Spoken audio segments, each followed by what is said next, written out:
La cuillère en argent heurta l'acier du comptoir avec un clac sec. Assassin. Un silence de cathédrale tomba sur la brigade du chêne d'or. Chaque commis, chaque saucier devint une statue de sel, les yeux rivés sur le visage du chef Jean-Pierre Dubois. Une veine battait à sa tempe, son teint de porcelaine virant au rouge sombre d'une pivoine meurtrie. Ses lèvres, habituellement pleines d'une arrogance calculée, n'étaient plus qu'un trait blanc, pincé.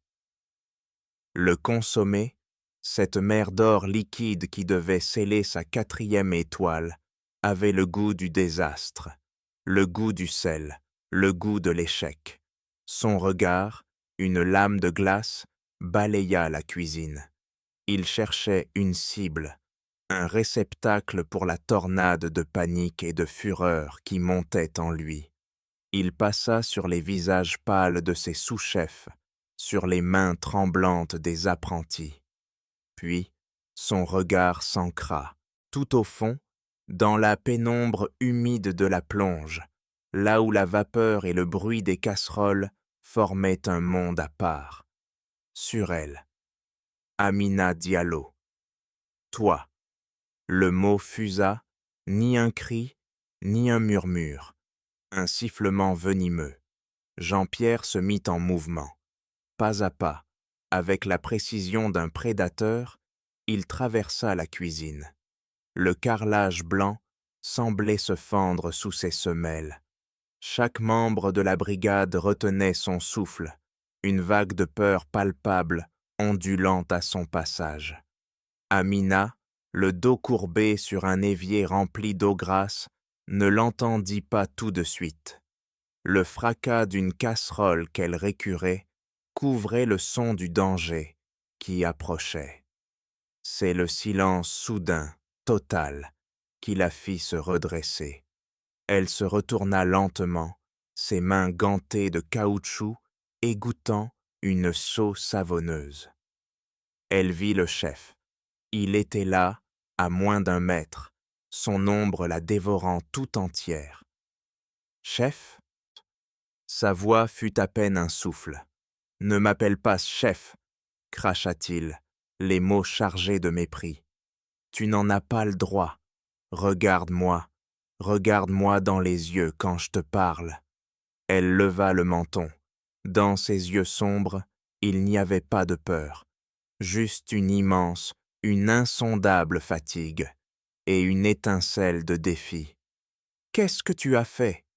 gronda-t-il. « Je ne comprends pas ce chef. » Il éclata d'un rire sans joie, un son déchirant comme du verre brisé. « Tu ne comprends pas? Tu oses me dire que tu ne comprends pas ?» Il fit un pas de plus, son corps envahissant son espace vital. Il la surplombait, ivre de sa propre colère.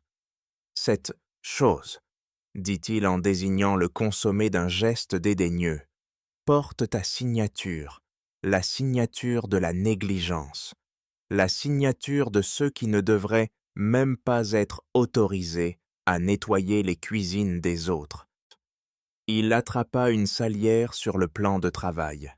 D'un geste théâtral et cruel, il la vida entièrement sur le sol immaculé, créant une petite montagne de cristaux blancs entre eux. Voilà ce que tu es. Un grain de sel au mauvais endroit. Un poison. Tu as tout ruiné. Mon travail, mon nom. Mais je n'ai rien touché. Commença-t-elle, sa voix se brisant enfin sous le poids d'acier de l'injustice. Silence! Il coupa sa phrase nette. Je ne veux pas entendre tes mensonges, tes excuses. Je ne veux plus jamais voir ton visage. Prends tes affaires. Sors. Maintenant. Tu es renvoyé. Chaque mot était une pierre jetée, avec une violence inouïe. Amina ne bougea pas. Elle le fixait, et dans le silence qui suivit, tous purent en voir non pas une employée brisée, mais une femme dont la dignité, indestructible, venait de se forger dans le feu de l'humiliation. Entendu. Voici une version révisée et plus dense du point 2, affûtée pour atteindre votre objectif de 550 mots. Le rythme est encore accéléré. Chaque geste et chaque mot est pesé pour un impact maximal. Jean-Pierre attendait l'effondrement. Il attendait les supplications, les larmes qui l'avraillent, son honneur bafoué. Il reçut le silence. Un silence si lourd, si dense, qu'il semblait absorber tout l'oxygène de la cuisine. Face à lui, Amina ne se brisa pas. Elle se forgea. Lentement, ses mains sortirent un cire de l'évier. Avec une précision qui tenait de l'insulte, elle retira ses gants de caoutchouc, non pas comme une employée congédiée, mais comme une chirurgienne terminant une opération. Elle les déposa sur le rebord en métal, parfaitement parallèle. Puis, ses doigts agiles dénouèrent contre le tablier souillé. Elle ne le laissa pas tomber. Elle le plia avec un soin méticuleux, un geste solennel, comme un soldat pliant le drapeau d'une patrie vaincue. Le carré de tissu blanc, déposé sur le comptoir, devint un acte d'accusation.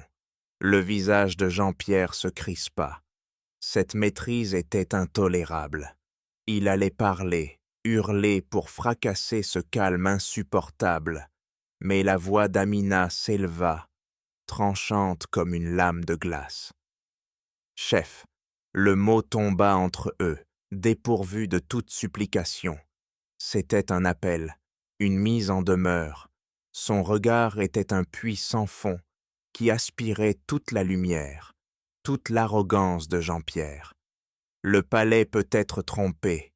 Sa voix était stable, une ancre dans la tempête de fureur du chef. Mais la vérité, elle, a un goût que l'on ne peut pas cacher. La prophétie plana un instant dans l'air immobile.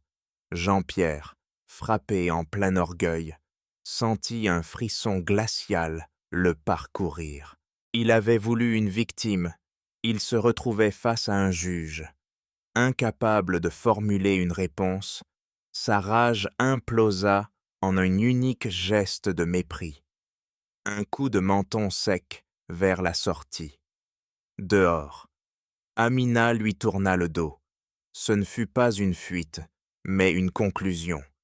Elle traversa la cuisine, fendant la brigade pétrifiée comme la proue d'un navire fendant une mer de glace. Les yeux la suivaient, emplis d'un mélange de peur et d'une admiration nouvelle et dérangeante. Personne ne bougeait, personne ne respirait. Son dos restait droit, une ligne de dignité inflexible. La porte battante s'ouvrit et se referma derrière elle. Clap. Le son sec et définitif claqua comme un coup de fouet dans le silence. Jean-Pierre Dubois était de nouveau seul au centre de son royaume, seul avec le regard de ses hommes, seul avec le petit tas de sel qui brillait sur le sol comme les débris d'une couronne brisée. Absolument. La tension monte. Nous passons de la confrontation brute à la fissuration de l'orgueil. La porte s'était refermée. L'onde de choc de sa prophétie flottait encore dans l'air, mêlée à l'odeur du sel et de l'humiliation. Jean-Pierre restait immobile, une statue de rage au milieu de sa brigade paralysée. C'est son second, un jeune homme au visage blême, qui osa briser le charme. « Chef, la table 12, la critique. » Le mot « critique » frappa Jean-Pierre comme une gifle. La réalité refit surface, brutale, impitoyable.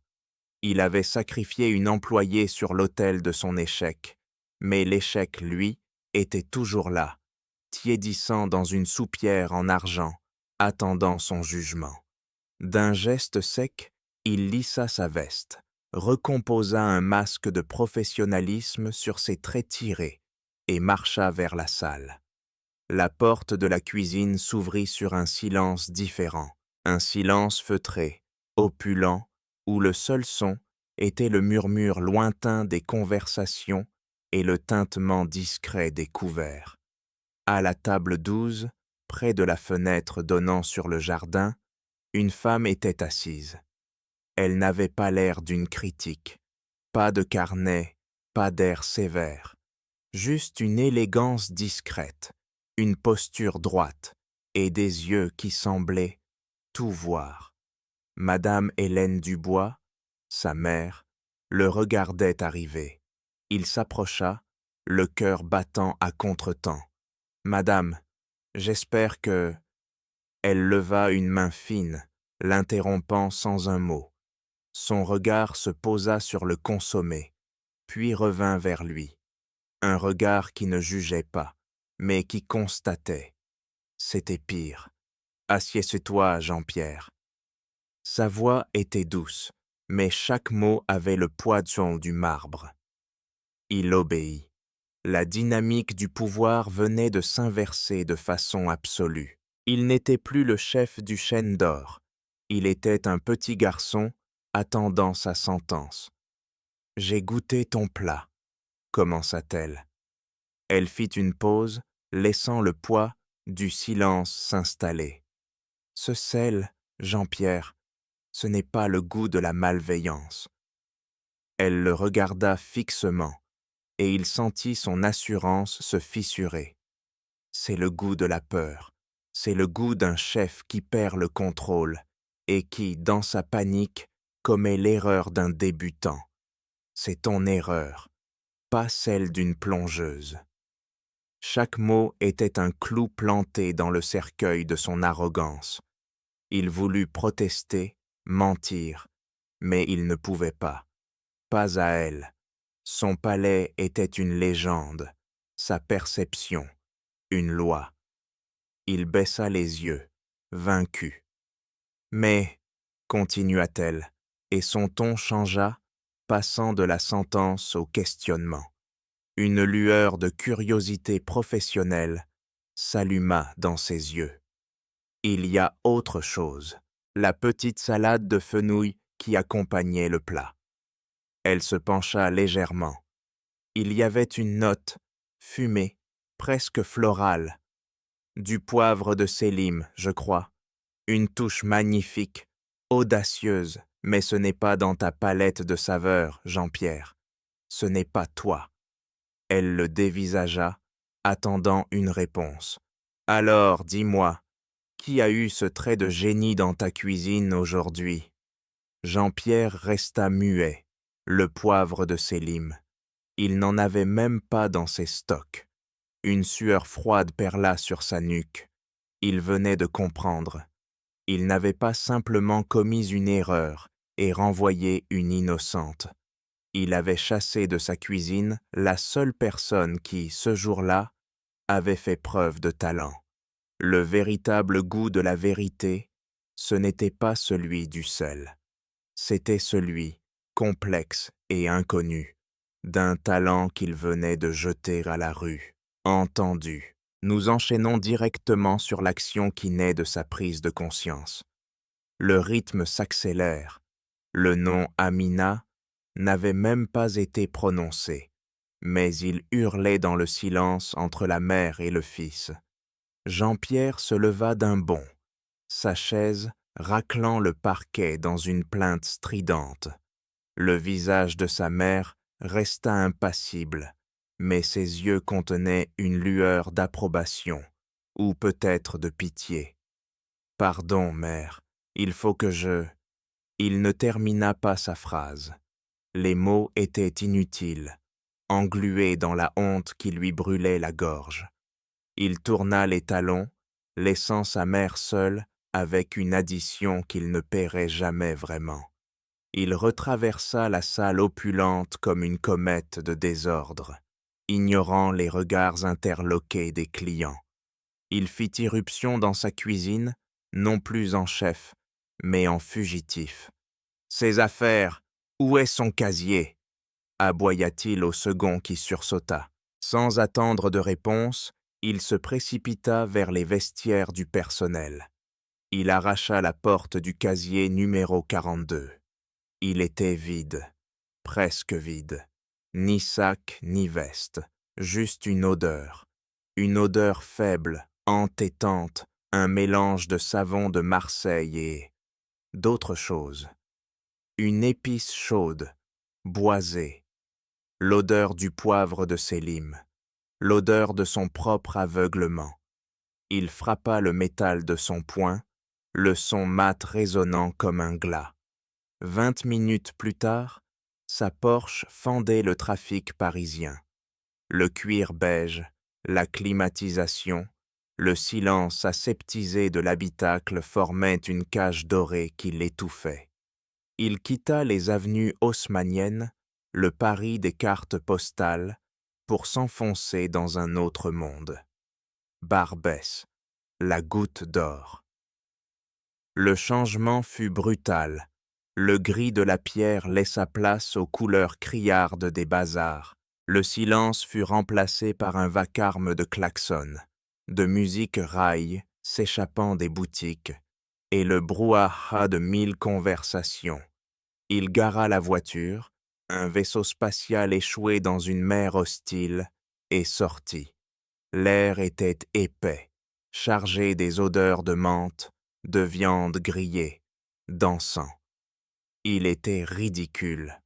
Un homme en costume sur mesure, les chaussures italiennes glissant sur un trottoir jonché de prospectus.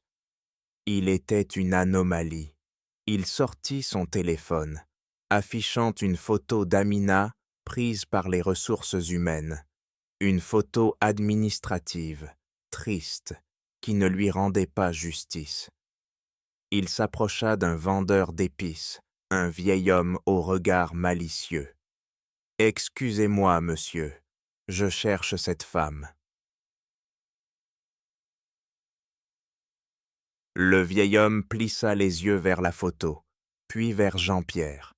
Un lent sourire étira ses lèvres. Il secoua la tête.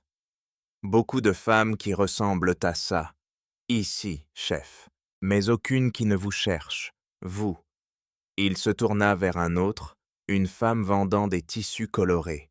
Elle jeta un œil à la photo et haussa les épaules avec une indifférence totale. Personne ne l'aidait. Pour eux, il n'était pas un grand chef, juste un homme riche et perdu, cherchant à réparer une faute qu'il devinait sans même la connaître. Chaque refus était un coup, le dépouillant un peu plus de son armure d'arrogance. Il était seul, au milieu d'un labyrinthe dont il ne connaissait ni les codes, ni la sortie.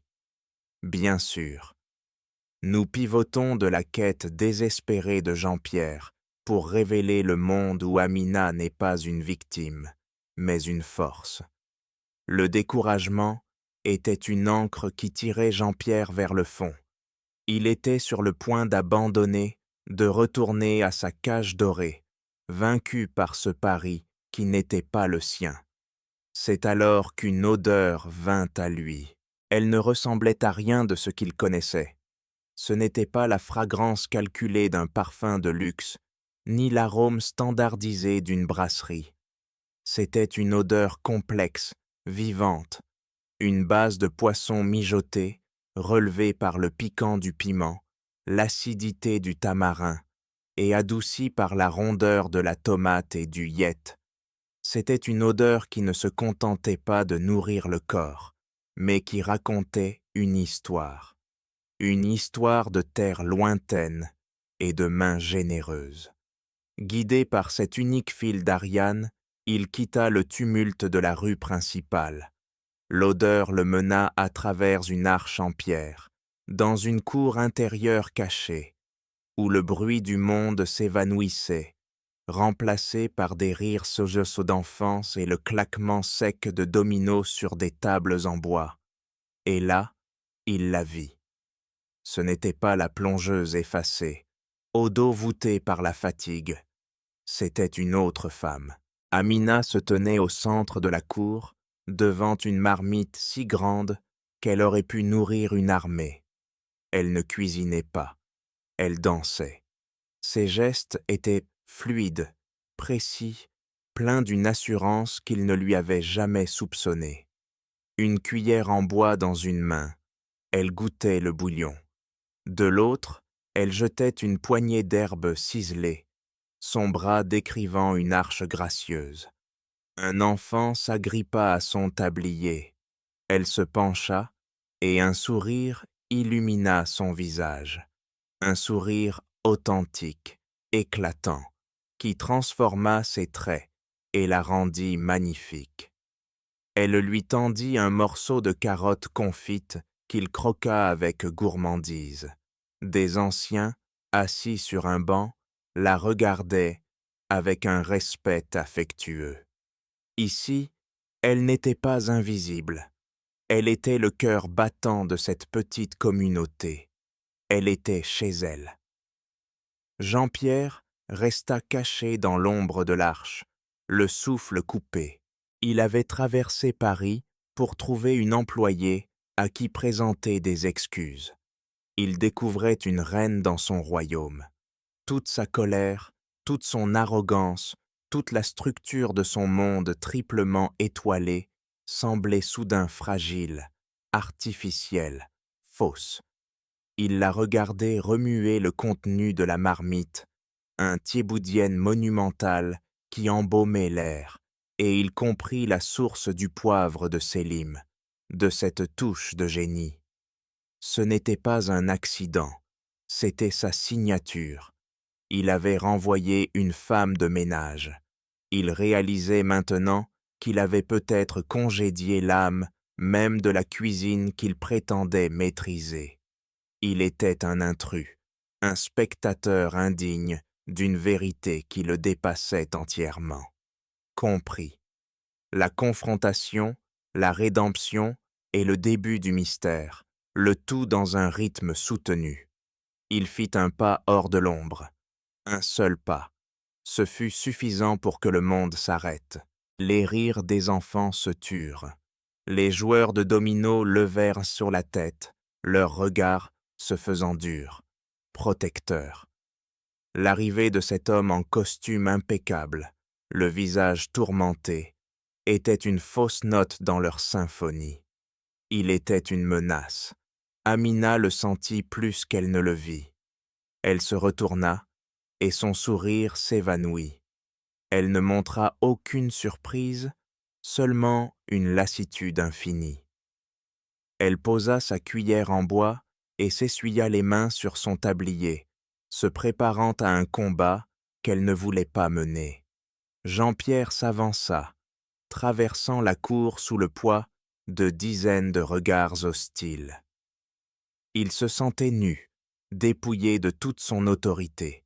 Il s'arrêta devant elle, l'odeur riche du thiéboudienne contrastant avec le parfum stérile de son eau de Cologne. Amina, sa voix était rauque, méconnaissable. Ce n'était plus la voix d'un chef, mais celle d'un homme. Les mots se bloquèrent dans sa gorge. Il prit une profonde inspiration. J'ai eu tort. Il n'y a pas d'autre mot. Ce que j'ai fait, il n'y a pas d'excuse. J'ai été arrogant, injuste. J'ai été un imbécile.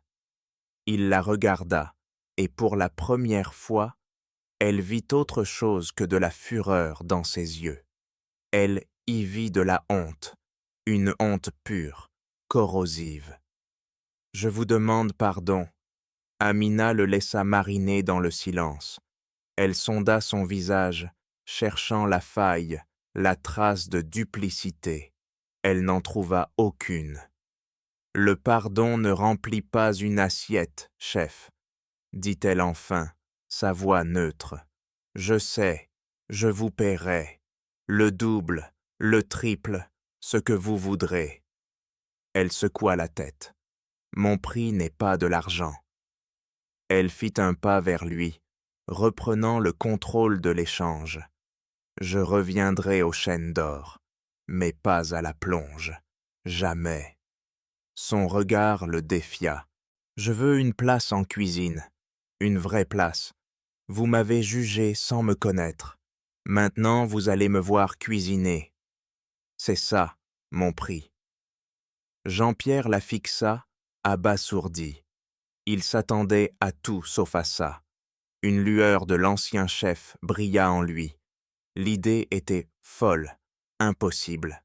Mais il revit le poivre de Sélim, il sentit l'âme du plat qui mijotait à côté d'eux. Il hocha la tête, sans hésiter. D'accord. Un murmure parcourut la foule des anciens. L'affaire était conclue. Venez, dit-il avec une urgence nouvelle. Allons chercher vos affaires maintenant. Coupe franche. Retour au vestiaire froid et silencieux du chêne d'or.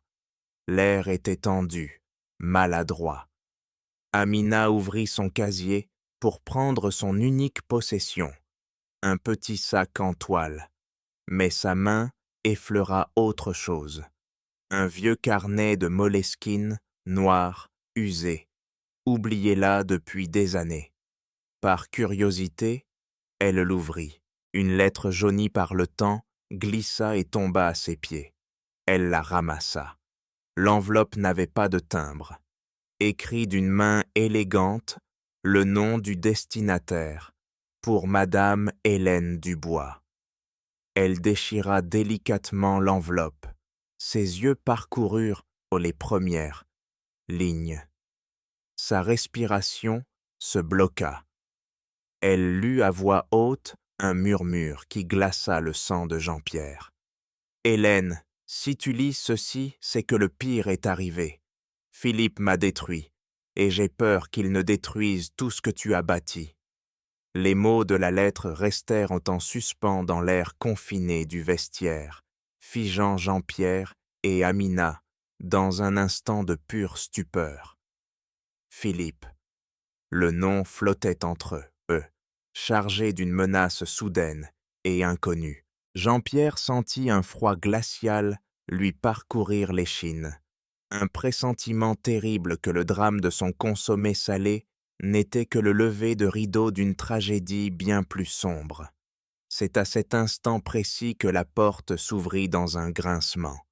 Philippe Laurent se tenait sur le seuil.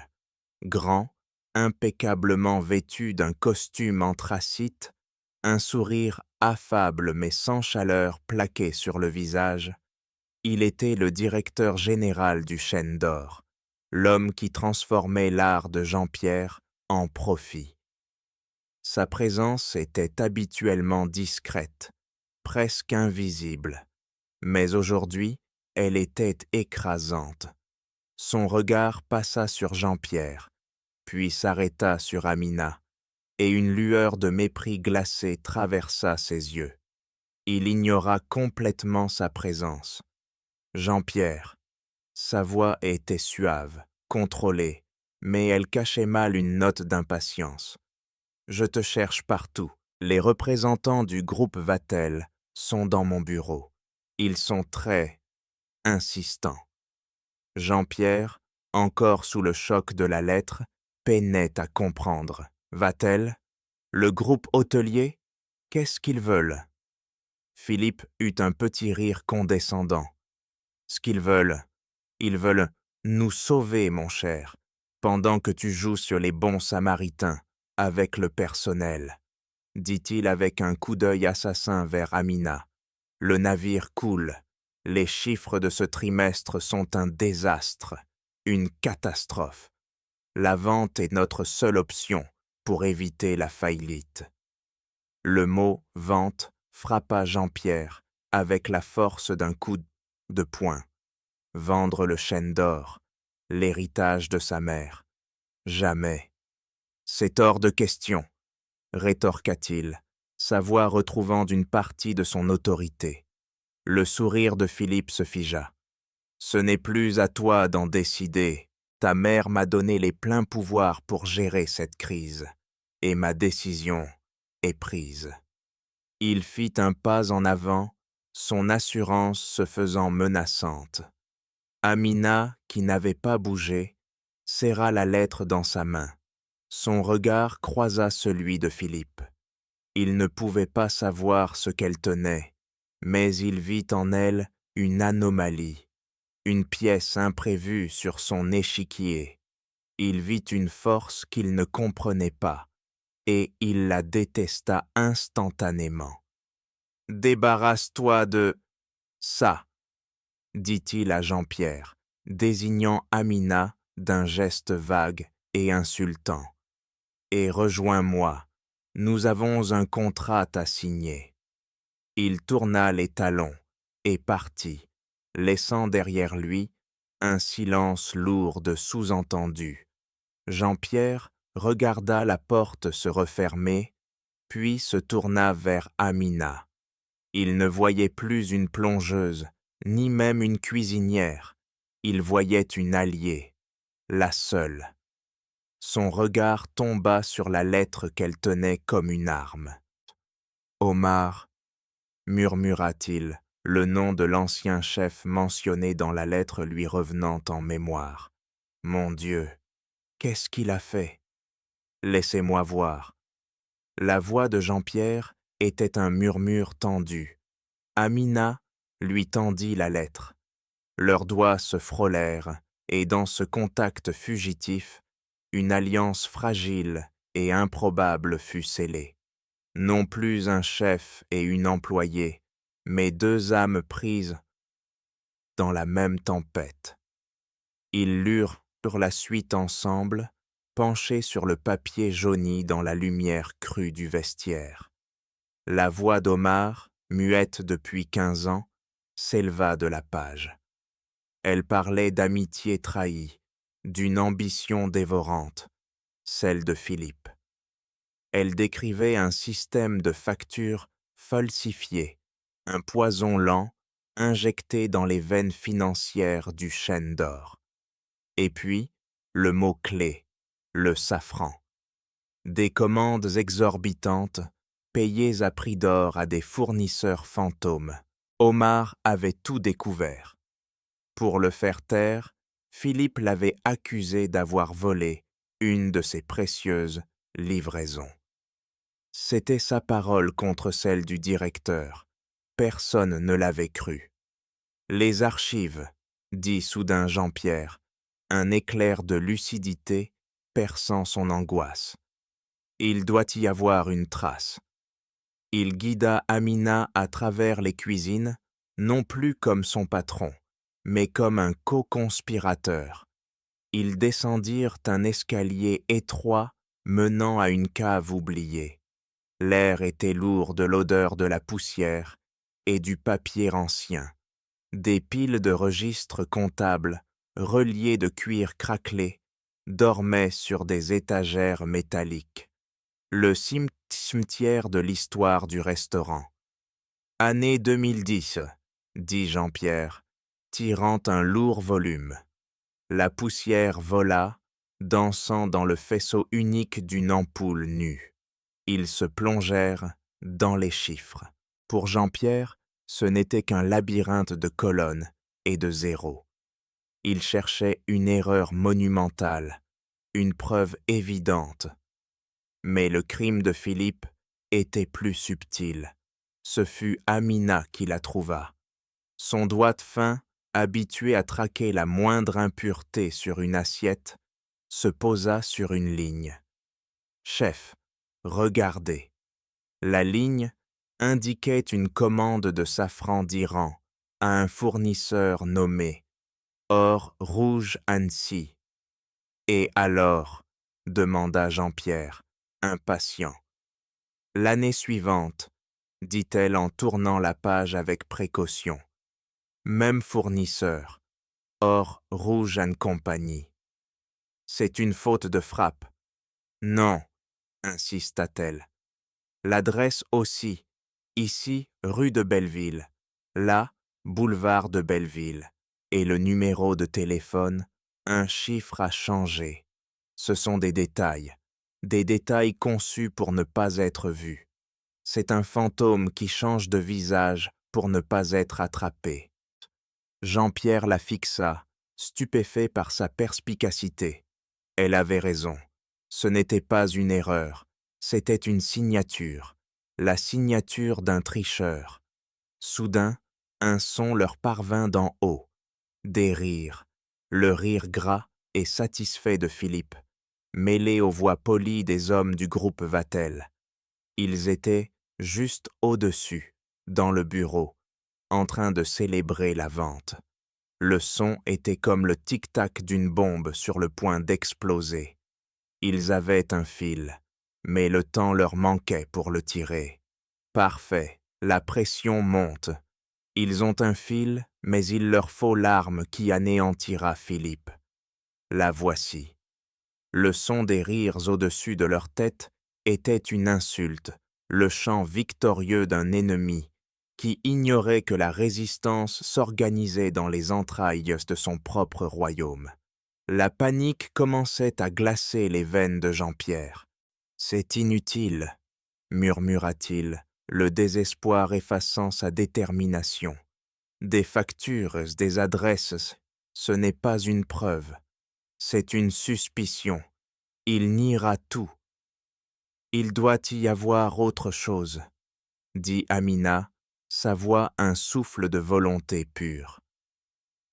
Elle reprit la lettre d'Omar, ses yeux la parcourant non plus pour l'histoire, mais pour un guide. Elle s'arrêta sur la dernière phrase, presque illisible.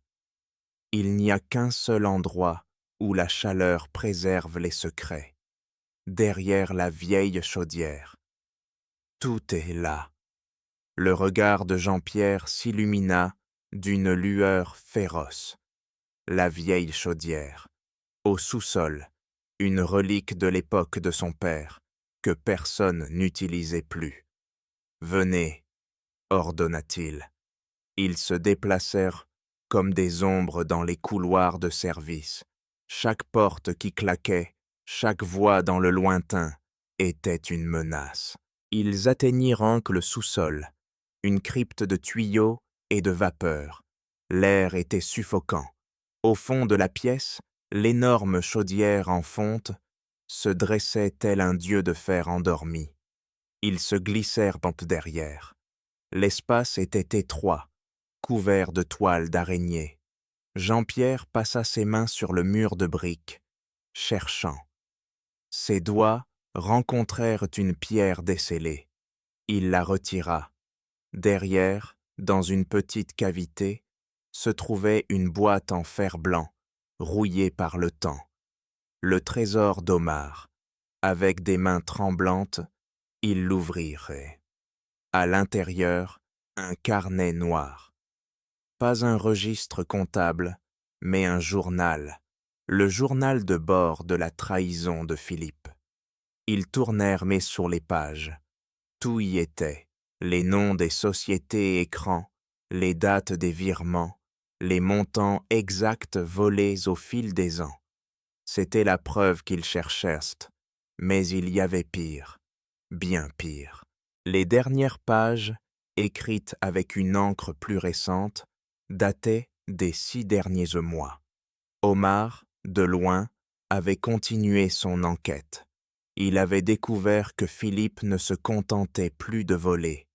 Il sabotait, activement, des réservations de clients prestigieux mystérieusement annulées, des livraisons de produits de première qualité remplacés au dernier moment par des ingrédients médiocres, des rumeurs de problèmes d'hygiène lancées anonymement. Philippe n'attendait pas que le navire coule. Il le sabordait lui-même pour forcer la vente et effacer ses crimes dans l'incendie. La dernière entrée fit l'effet d'une bombe. 15 avril, il a remplacé le sel de Guérande par un sel industriel bas de gamme dans le garde-manger personnel du chef. Il sait que Jean-Pierre est sous pression. Il prie pour une erreur. Jean-Pierre laissa tomber le carnet, le consommer, l'humiliation, sa propre fureur. Rien de tout cela n'était un hasard. Il n'avait pas été seulement arrogant, Il avait été une marionnette, un pion manipulé avec une précision diabolique. Un grondement sourd monta du fond de sa gorge. Ce n'était plus de la honte qu'il ressentait, c'était une rage pure, froide, meurtrière. Parfait, le point de non-retour est atteint. La rage de Jean-Pierre va maintenant le pousser à l'erreur, et le danger va devenir physique. La rage était un poison brûlant dans les veines de Jean-Pierre. Il n'y avait plus de chef, plus d'artiste, juste un homme trahi, un fils dont on avait saboté l'héritage. Il se releva d'un bond, le carnet d'Omar serré dans sa main comme une arme. Ses yeux brillaient d'une lueur meurtrière. « Je vais le tuer », siffla-t-il entre ses dents. Il se dirigea d'un pas rapide vers l'escalier, prêt à monter et à détruire Philippe devant ses précieux investisseurs. « Non, chef, attendez !» La voix d'Amina était un avertissement urgent. Elle se plaça devant lui barrant le passage. « Pas comme ça. Vous êtes aveuglé par la colère. C'est ce qu'il veut. Il vous attend. »« Pousse-toi, Amina, » gronda-t-il, une fureur froide dans la voix. « C'est entre lui et moi. C'est notre combat, pas seulement le vôtre, » insista-t-elle, posant une main sur son bras. « Si vous montez maintenant, il retournera tout contre vous. Il vous fera passer pour un fou. Nous avons la preuve, mais il nous faut le bon moment pour frapper. » Mais il était trop tard. Le bruit de leur voix était monté par la cage d'escalier. Des pas se firent entendre. La porte du sous-sol s'ouvrit brutalement, projetant un rectangle de lumière crue. Philippe se tenait là. Il n'était pas seul. Deux hommes, larges d'épaules, vêtus de costumes sombres qui ne parvenaient pas à cacher leur carrure de gorille, l'encadraient. Le sourire de Philippe était carnassier. « Je me disais bien que j'entendais du bruit, » dit-il d'un ton faussement léger. « Une réunion syndicale dans ma cave ? Jean-Pierre, je suis déçu, et vous mêlez même le personnel à vos crises de nerfs. » Le regard de Philippe passa sur le carnet dans la main de Jean-Pierre. Son sourire s'élargit. « Ah, des souvenirs, c'est touchant, mais il est temps de laisser le passé derrière nous. »« C'est terminé, Philippe, » cracha Jean-Pierre, avançant d'un pas. « Oh, je le crains, oui, » répondit Philippe. Il fit un signe de tête imperceptible à l'un de ses hommes. L'homme n'alla pas vers Jean-Pierre. Avec une rapidité foudroyante, il se jeta sur Amina. Elle n'eut pas le temps de crier. Une main large comme un étau se plaqua sur sa bouche, étouffant son cri. Elle fut soulevée de terre, se débattant avec une énergie farouche, mais inutile. « Lâchez-la » hurla Jean-Pierre, la rage le propulsant en avant. Le deuxième homme lui bloqua le passage, un mur de muscles infranchissables. « Le carnet, Jean-Pierre, » dit calmement Philippe, alors que son homme commençait à traîner Amina, terrifiée mais toujours en lutte, vers la chambre froide au fond du sous-sol. « Donne-moi le carnet, et ta cuisinière pourra retourner à ses casseroles. Fais l'idiot, et disons que le froid conserve bien, très bien même. » Le dilemme était monstrueux. La preuve qui pouvait sauver son héritage, ou la femme qui lui avait ouvert les yeux. La porte de la chambre froide s'ouvrit dans un nuage de vapeur glacée. Le choix était impossible. La preuve ou la vie. Dans les yeux terrifiés d'Amina, Jean-Pierre vit le reflet de sa propre monstruosité passer. Il ne pouvait pas la laisser tomber. Pas encore. « D'accord, » dit-il, la voix brisée. « Vous avez gagné. Prenez-le. » D'un geste qui se voulait soumis, il lança le carnet d'Omar, pas directement à Philippe, mais dans le coin le plus sombre du sous-sol. L'un des gorilles, avide, se jeta dessus pour le récupérer. La diversion dura 1 seconde. 1 seconde suffit. Jean-Pierre explosa. Poussé par une adrénaline qu'il n'avait jamais connue, il se projeta sur le deuxième homme, celui qui tenait toujours Amina. Il n'était pas un combattant, mais la surprise et la fureur décuplèrent ses forces. Il planta ses doigts dans les yeux de l'homme, qui hurla de douleur et relâcha son étreinte. Amina était libre. Elle ne perdit pas un instant. Au lieu de fuir, elle attrapa une lourde caisse de vin vide et l'abattit de toutes ses forces sur le crâne du premier homme qui venait de récupérer le carnet. Il s'effondra, assommé. « La porte !» hurla Jean-Pierre. Ils coururent, le cœur battant à tout rompre. Le deuxième homme, aveuglé, titubait en leur direction. Ils se précipitèrent hors du sous-sol et claquèrent l'un seul à lourde porte en fer, juste avant qu'ils ne les atteignent. Jean-Pierre tourna la clé massive dans la serrure, les enfermant dans le noir. Ils étaient en sécurité, mais ils n'avaient plus rien. Le carnet était resté à l'intérieur. « C'est fini !» haleta Jean-Pierre, le dos contre la porte, vaincu. « Nous n'avons plus de preuves. »« Si, » dit Amina, sa respiration saccadée, mais ses yeux brillants d'une intelligence féroce. Le carnet était la preuve du passé, mais le crime, il continue maintenant. L'argent, cet argent volé, doit bien être quelque part. Une lueur d'espoir. Son bureau, comprit Jean-Pierre. Ils montèrent les escaliers 4 à 4, une course effrénée contre le temps. Le bureau de Philippe était fermé à clé. Sans hésiter, Jean-Pierre défonça la porte d'un coup d'épaule. Ils étaient à l'intérieur. L'ordinateur de Philippe était en veille. « Le mot de passe ?» demanda Jean-Pierre. Amina regarda le bureau impeccable, le portrait narcissique de Philippe sur le mur. « Essayez le seul chef, » dit-elle. L'arrogance d'un homme est sa plus grande faiblesse. Accès accordé. Ils cliquèrent frénétiquement. Fichier, document bancaire, un dossier nommé « Projet ».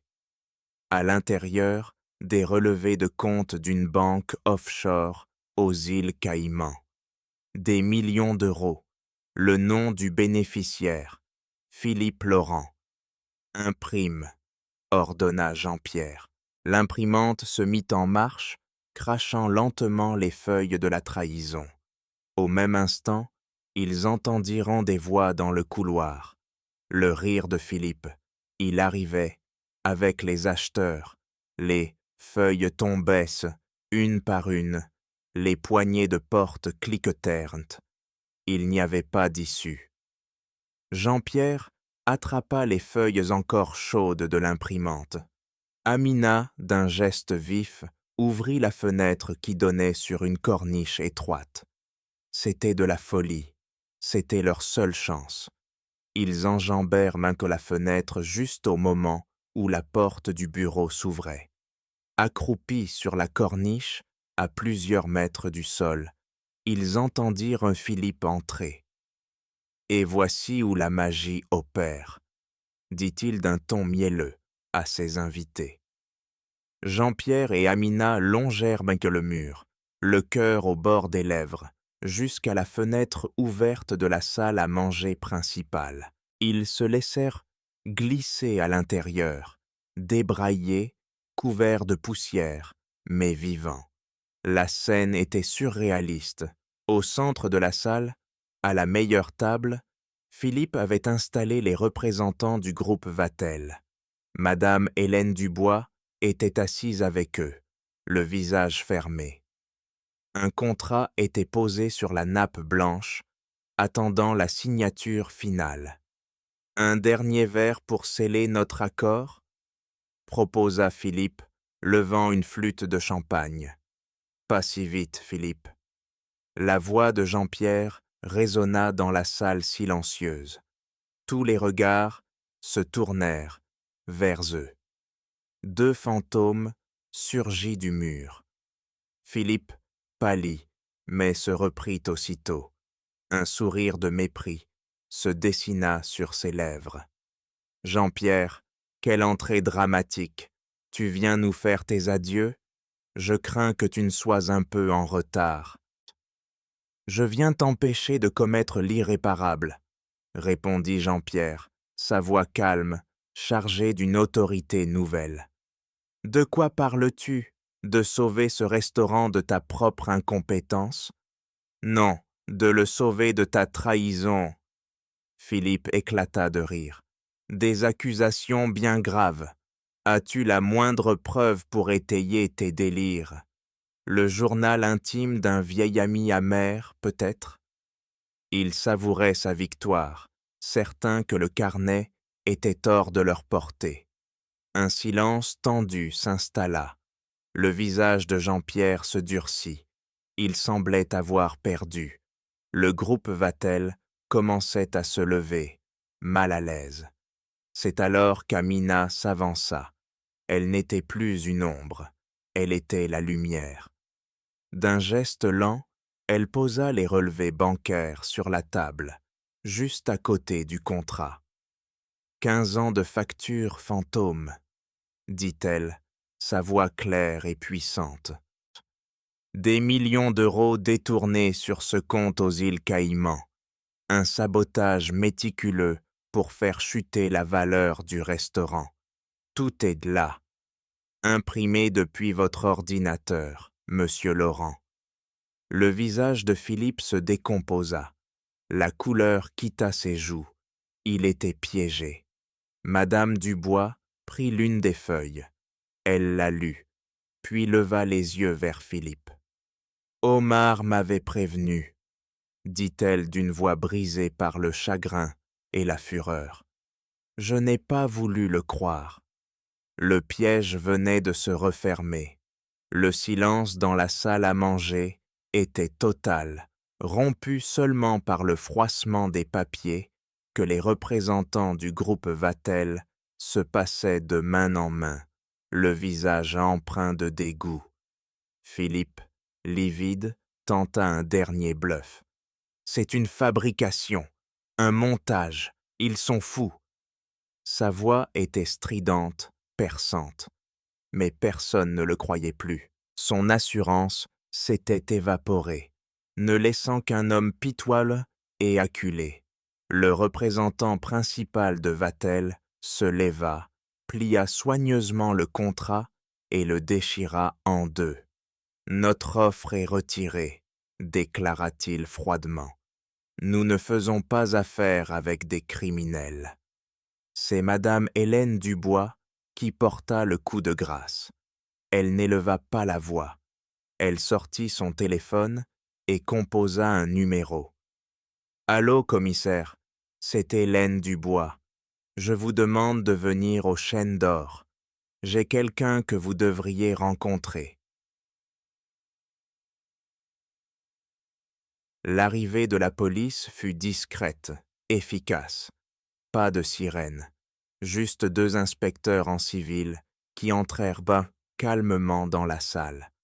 Ils écoutèrent brièvement Hélène, regardèrent pendir les preuves, puis se dirigèrent vers Philippe.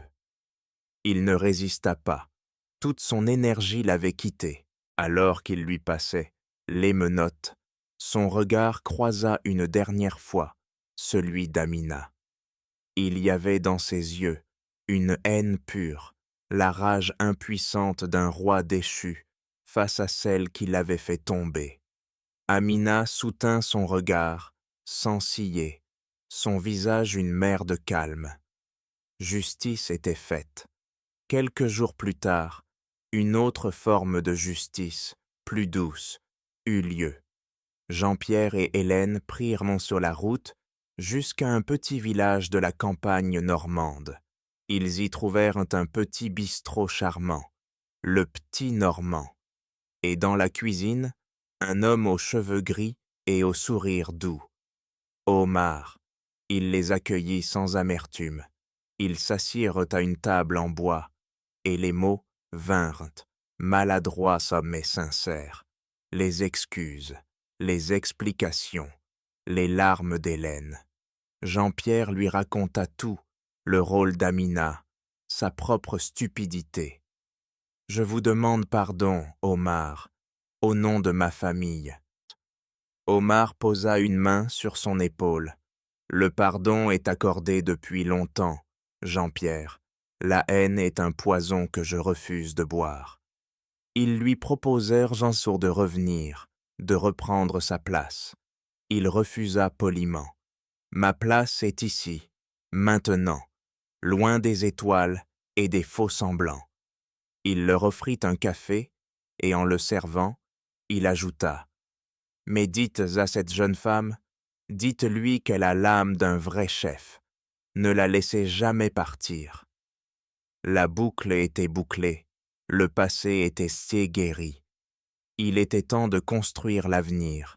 Le chêne d'or était sauvé du vautour, mais il était en ruine.